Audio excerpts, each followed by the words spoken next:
KVS group of education में स्वागत है। आज हम इस क्लास 7 का पेपर लेके आ रहे हैं। एनसीईआरटी का है, सब्जेक्ट हिंदी का है और ये किसान पब्लिक स्कूल जो केपीएस के नाम से जाना जाता है उसी पे ये चैनल भी बना के बिल्ड किया गया है। उस पे ये पेपर चलाया जा रहा है। स्कूल 1 से लेके 12वीं तक चलता है और 1 से लेके 8वीं तक ये विद्यालय जो है कि सीबीएसई पैटर्न पे आधारित है और सीबीएसई पैटर्न पे चलाया जाता है। तो सर उसी का ये पेपर हमारे पास है। मैं सोचा इसको भी एनालिसिस कर दिया जाए। वो बहुत सारे बच्चे उसके भी सब्सक्राइबर हैं, इसलिए उनका भी फायदा हो जाएगा। देखिए, पहला क्वेश्चन कर रहा है एनीमिया, विज्ञान से संबंधित क्वेश्चन है। एनीमिया एक रोग है, से बचने के लिए हमें क्या खाना चाहिए। ठीक ना, एनीमिया एक प्रकार का क्या है, रोग है। हम लोग सुने हुए हैं, मतलब परिचित हैं इस रोग से। तो इसमें हम लोगों को हरी सब्जी जैसे साग वोग हो गया, इन सबको खाना चाहिए, चुकंदर ले लेना चाहिए और अनाज। ठीक ना, विशेषतः। और फिर सेकंड क्वेश्चन कर रहा है कि रक्त के बहाव को रोकने, रक्त मतलब वर्ड मतलब खून, जो रक्त जो ब्लड होता है को रोकने के लिए क्या क्या करना चाहिए। तो जैसे अगर मान लीजिए आप कहीं कोई काम कर रहे हैं, आपको कट गए किसी से, जैसे फावड़े से कट गए या किसी मतलब इंस्ट्रूमेंट से कट गए, तो उसके लिए क्या करना चाहिए। उस स्थान को सबसे पहले तो साफ़ करना चाहिए, अच्छे कपड़े से, जो साफ कपड़ा हो उससे साफ़ करके, मतलब उस जहाँ पे मतलब ब्लड बह रहा है जहाँ से, उसको साफ़ कर लेना चाहिए। और अच्छे कपड़े से, मतलब कपड़ा ये भी स्वस्थ होना चाहिए, ये नहीं कि मतलब गंदा कपड़ा उससे नहीं, मतलब साफ कपड़ा से बांध देना चाहिए। अब देखिए प्रश्न नंबर तीसरा क्या कह रहा है। अब इस बार ये न लूंगा कहानी के अंत में मिठाई वाले ने ऐसा क्यों कहा। आप लोग मिठाई वाले की कहानी पढ़े होंगे, उसी में से एक प्रश्न है। कह रहा है एक बार प्रश्न को देख लिया जाए। कह रहा है कि अब इस बार ये न लूंगा कहानी के अंत में मिठाई वाले ने ऐसा क्यों कहा।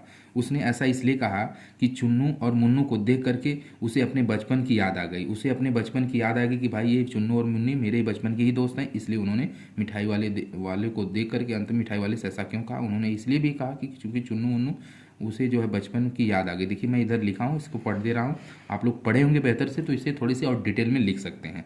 चलिए क्वेश्चन नंबर चौथे की बात किया जाए। रोहिणी को मुरली वाले का स्वर से खिलौने वाले को स्मरण क्यों आया। ये भी देखिए ज़बरदस्त कहानी से है। रोहिणी को खिलौने वाले का स्वर जाना पहचाना लगता था क्योंकि वो बचपन में सुना था।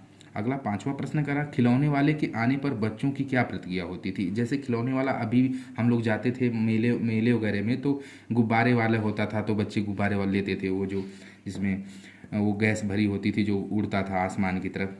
ठीक ना, तो आप हमें कमेंट करेंगे उसमें कौन सी गैस भरी जाती है। ठीक है, आप जरूर कमेंट करेंगे। खिलौने वाले के आने पर बच्चों की क्या प्रतिक्रिया होती थी। खुशी हो, मतलब वो खुशी से क्या हो जाते थे, पागल हो जाते थे खुशी से, मतलब खुश हो जाते थे। और झुंड बना करके जो खिलौने वाले को चारों तरफ से क्या कर लेते थे, घेर लेते थे।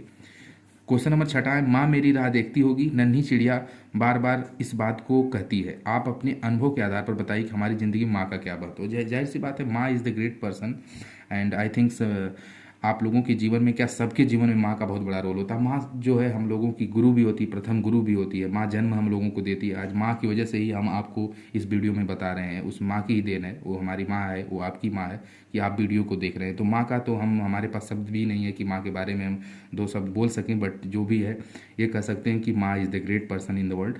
आई थिंक माँ के बिना कुछ भी जीवन नहीं है। हालांकि उन्होंने ही हमें जीवन दिया, हम सबको दिया।